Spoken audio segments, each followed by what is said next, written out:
On repart les amis, on repart avec Patrick Sayer, le président d'Augusta. Bonjour Patrick. Bonjour Stéphane Soumier. Qui fait une masse de trucs dingues, Patrick, parce que non, il y a beaucoup de choses dont on pourrait parler, vu le nombre de tes activités. Oui. Donc je veux quand même, alors évidemment, ce pourquoi tu es là, c'est-à-dire ce master commun Polytechnique HEC entrepreneur, dont tu vas présider le comité d'orientation, c'est ça. Mais il y a aussi tes fonctions, alors dites consulaires, c'est-à-dire que tu es, je ne voudrais pas dire de bêtises, juge au tribunal de commerce, oui, c'est ça présidente délibérée au sein de la 16e chambre. Et donc, j'aimerais un peu ton regard sur... ça y est, je crois que tout le monde a l'air à peu près d'accord. Tiens, on peut peut-être démarrer là-dessus d'ailleurs. Tout le monde a l'air à peu près d'accord pour dire non, il n'y aura finalement pas de catastrophe de faillite. Non. À la sortie de notre aventure. Bah, tu le dis comme une évidence. Il y a un an, c'était pas du tout une évidence, la première fois qu'on s'est vu. Non mais, Patrick, dès lors qu'on a un président qui nous dit « je ferai ce qu'il faut, quoi qu'il en coûte ouais. », qu'on a ensuite un ministre de l'économie et des finances qui met en place les systèmes, qu'on a eu, grâce à la fois aux acteurs étatiques, je pense à la BPI, et grâce aux acteurs professionnels, une vraie prise de conscience et une responsabilité de la gravité de la situation et de la nécessité de faire ce qu'il fallait pour passer cette épreuve difficile dont on ne connaissait pas à l'époque la durée. Ouais. Bah, ça a été fait sérieusement, ça a été bien fait. Il y a peut-être eu cas par cas des petits malins qui ont exagéré, qui en ont profité. Oui, mais la grande peur, c'était qu'au moment où la cloche, justement, allait se soulever, qu'à un moment, ceux qui étaient soutenus artificiellement allaient s'effondrer. Il est évident. Et puis parce que il n'y a pas un coup près, il n'y a pas une guillotine. Il y a une sortie en sifflet, comme disaient les économistes. On donne le temps au temps. Le gouvernement réfléchit à différents systèmes d'étalement de cette dette. Sera-t-elle remboursée? Sera-t-elle perpétuelle? Sera-t-elle partiellement transformée en fonds propres? Enfin, tout est d'une certaine manière dans les possibilités, ce qui me fait dire que tant mieux pour ceux qui ont su saisir cette manne, parce que ça leur a permis de se développer. Le terme à la mode, c'est de façon non dilutive, et c'est ainsi que. De façon non dilutive, ça veut dire quoi? Ça veut dire qu'ils n'ont pas eu besoin d'ouvrir leur capital. Exactement, pas besoin de fonds propres supplémentaires pour financer leur développement, sachant qu'un certain nombre d'acteurs, et c'était quand même l'intérêt de cette période, et parce que ça nous amènera peut-être au deuxième sujet qui est le master, c'est que les acteurs de la nouvelle économie sont sortis beaucoup plus forts de cette période, parce que dans le fond, on s'est aperçu à quel point on avait besoin des services qu'ils offraient, des propositions qu'ils donnaient. C'est vrai. Et donc, ces gens-là qui dans le fond pensaient que ça allait mal se passer, sortent souvent avec des modifications assez prononcées de leur business model, des gens qui étaient complètement B2C, qui sont devenus B2B, enfin, on voit tout. Mais globalement, on a affaire à des acteurs qui sont beaucoup plus résistants. C'est très intéressant. Et surtout, c'est des gens qui, comme ils étaient, pour certains d'entre eux, ça va nous amener effectivement sur le master, en phase de croissance, de création, d'avoir besoin de beaucoup de cash, ont trouvé tout à coup finalement des prêts bancaires qu'ils n'auraient jamais trouvés en situation normale. Si ça n'avait pas été le PGE, jamais les banques ne leur auraient prêté ce que finalement elles leur ont prêté. Non, ils ont les ressources non dilutives dont on parle. C'est ça. Il y a des subventions, il y a le crédit impôt recherche, et ça a été effectivement une ressource non dilutive. Et il y a eu aussi le PGE, voilà. C'est assez formidable. J'y avais pas pensé. Voilà. Non, parce que la dilution, c'est un vrai sujet. Pour te dire, moi qui maintenant, marche après marche. Non, mais c'est un double sujet, parce que c'est un sujet où il ne faut pas. Il y a les prix deviennent un peu dingues, et donc aujourd'hui, les dilutions sont assez faibles. Mais on le voit assez souvent, moi je vois assez souvent des gens refuser des dossiers, tout simplement parce que de jeunes entrepreneurs plutôt sympas se sont trop dilués au départ. Et s'étant trop dilués au départ, ils se retrouvent avec moins de 50% du capital au moment de lancer une série A, et les gens se disent, putain, ils sont quand même tellement dilués, donc avec la série A, ils vont tomber à 30 et quelques. Est-ce qu'ils auront suffisamment de volonté, d'énergie, de skin in the game, sachant que plus des 2/3 du sandwich va leur échapper à la sortie. Tout à fait d'accord. C'est effectivement le sujet. Donc, master commun Polytechnique HEC entrepreneur, je disais tout à l'heure dans le sommaire, c'est sans doute le témoignage d'une mutation profonde de notre jeunesse, Patrick.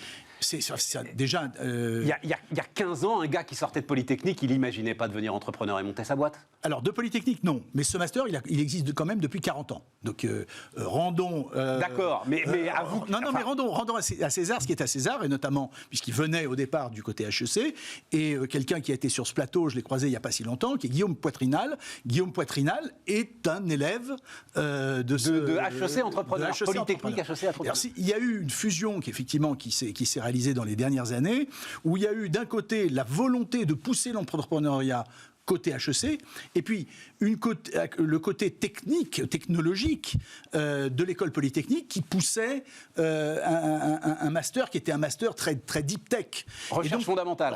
Oui, pas que recherche fondamentale, mais très deep tech. Ouais. Et donc la volonté des deux de se dire, mais créons un cycle. Alors le cycle, il fait pour l'instant 1 an, il y a à peu près 110 personnes. Ce qui est formidable, c'est qu'il y a 40 boursiers, donc c'est plus d'un tiers des élèves qui ne sont pas nécessairement accompagnés par leurs parents, même si le coût du programme est relativement peu cher, 25 000 € par rapport à ce qui se fait à l'étranger, qui est beaucoup, beaucoup plus cher. Et donc c'est un programme très concentré sur cette année, où on est complètement à la fois avec un programme académique, il faut de l'académique, et où on est complètement pénétré du learning en action, c'est-à-dire... L'accès au marché est partout présent, quoi. Mais par des cas, par de l'accompagnement de situations réelles, coachées par des entrepreneurs, et on voit bien que c'est quand on a un objectif, quand on a un véritable objectif, qu'on apprend le mieux, et ça, là, il y a la recherche américaine derrière tout ça, elle est absolument considérable. Mais ça veut dire donc que ça s'apprend d'être entrepreneur. Alors ça veut dire que ça s'apprend, et ça veut dire, pour revenir à la question, je me suis égaré un instant, c'est qu'effectivement, quand moi je suis sorti de l'une des deux écoles en 1980, j'imaginais pas devenir entrepreneur. Oui.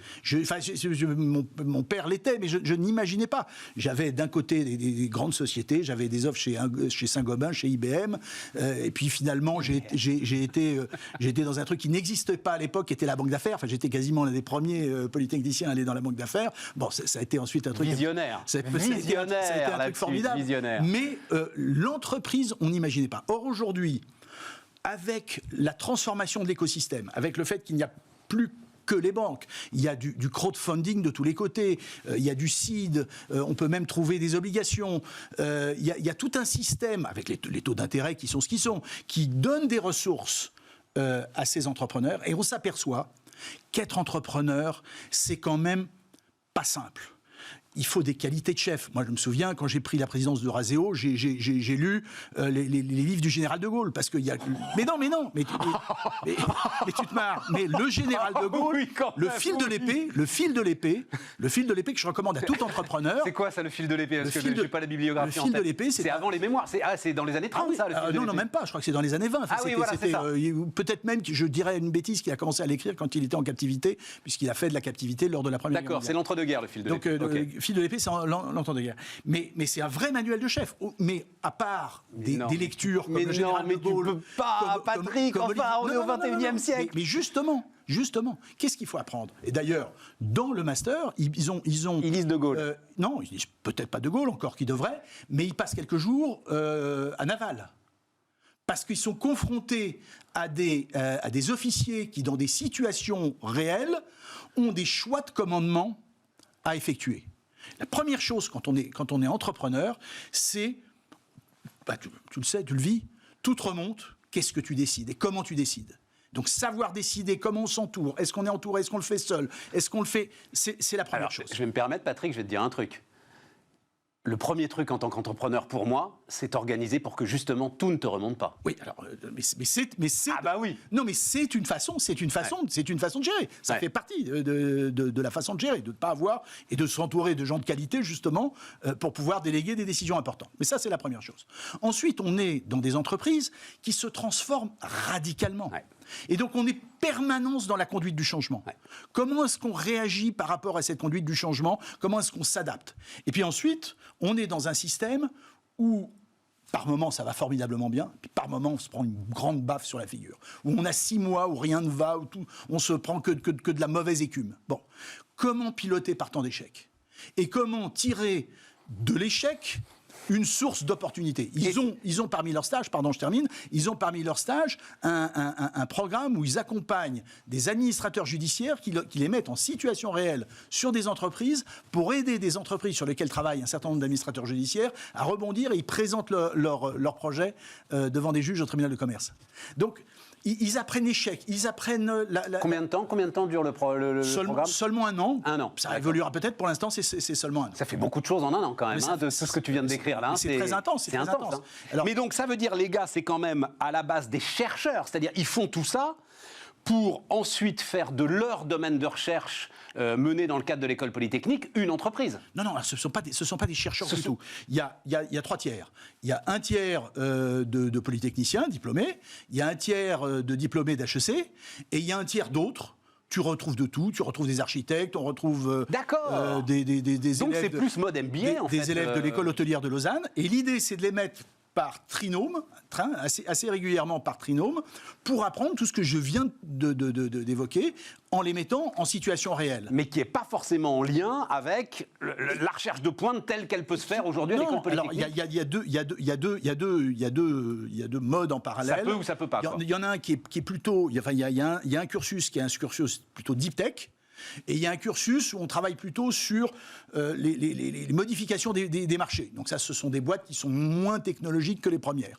Et d'ailleurs, on pourrait imaginer d'autres cursus. Il y a une très ardente volonté de la part d'un certain nombre d'étudiants pour de l'entrepreneuriat social ou sociétal, appelons-le comme on veut.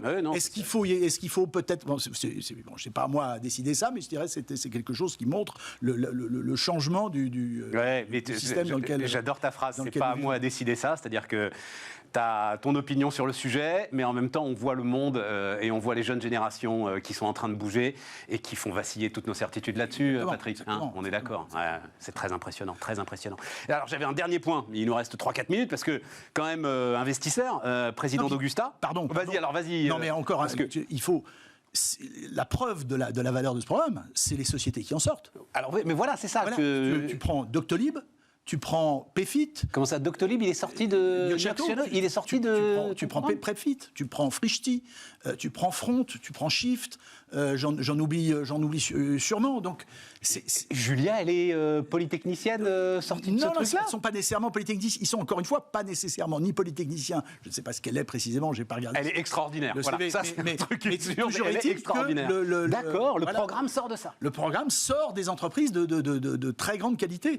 Et 75%, c'est ce qui est formidable, 75% de ceux qui en sortent, donc ce n'est pas forcément un programme de recherche fondamentale, c'est tout le contraire, c'est une idée d'entreprise et qui a été travaillée, 75% à la sortie créent véritablement leur entreprise. Et un mot là de ton métier d'investisseur, parce que je regardais, il y a des chiffres qui sont tombés sur les fusions-acquisitions là, qui repartent à un rythme de dingue, donc on a battu des records, je crois, qui datent du XXe siècle en fait, de 2500 milliards de dollars de fusions-acquisitions sur les 5 premiers mois de l'année à l'échelle mondiale. Tant mieux pour mes copains banquiers. Tant mieux pour tes copains banquiers. Il n'y a pas un sujet à un moment quand même, quand en gros on est sur des valorisations boursières qui explosent et des fusions-acquisitions qui se font pour peut-être justifier ces valorisations justement, essayer de chercher de la... Enfin, tu vois une sorte de course à l'échalote, tu le sens pas du tout, qui pourrait amener de l'instabilité dans le système ? Non, enfin, l'instabilité, elle est plus fondamentale. Elle vient qu'il y a trop d'argent. Elle vient du modèle monétaire non conventionnel.